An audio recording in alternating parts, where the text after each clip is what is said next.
So yan mga ka-rides, bali ito. Ang concern nito, namumugak siya. So may dalawa tong nakita natin problema. Yung pinaka vacuum hose niya. Bali ito, isa pala tong Yamaha Vega. So yung isang nakita natin na problema, yung vacuum hose niya dito sa carburetor. Ngayon, check naman natin tong spark plug. Grabe.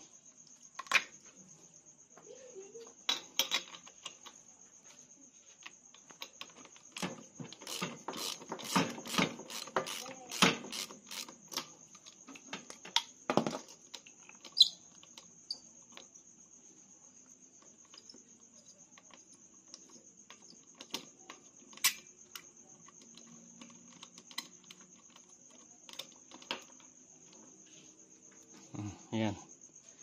So busted na. Bali hindi naman busted, pero tignan nyo. Yung tip niya.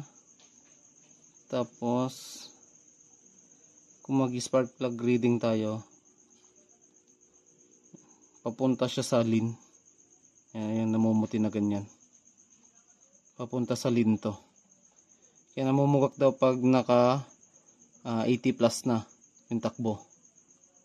Tapos ito, mapapansin nyo dun sa loob, yung pinaka loob nito. Wait lang, buksan natin.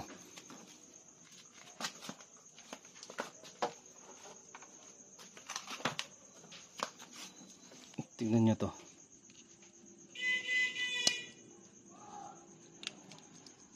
Ayan o. Yun. Natunaw na dito o. Sirain ko na kasi sira na to.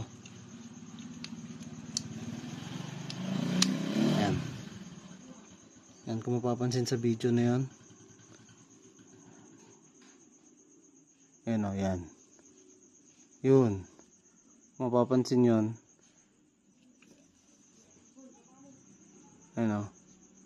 Sira na yung pinaka tip natin. Ayan, yung copper tip na yan. Diba? So palitan na natin to. Tapos tono rin natin kasi papunta talaga sa lin. Okay? Itong papalit natin. Parehas na code. Tapos ayan, genuine. Okay?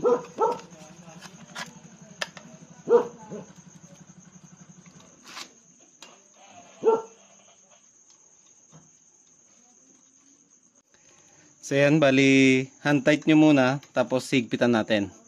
Then ang tamang higpit natin dito sa ating spark plug ay 13 Newton meter. Okay, set natin.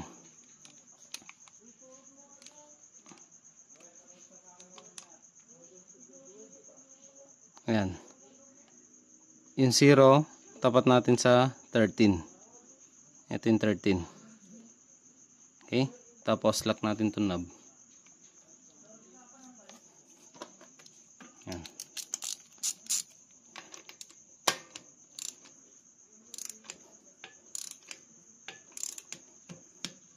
One, two. So dalawang higpit, okay na yan. Tapos pwede nyo yan lagay, then testing. Okay, so yan mga rides, yung tamang higpit natin sa spark plug natin ay 13 Newton meter. Ride safe, peace.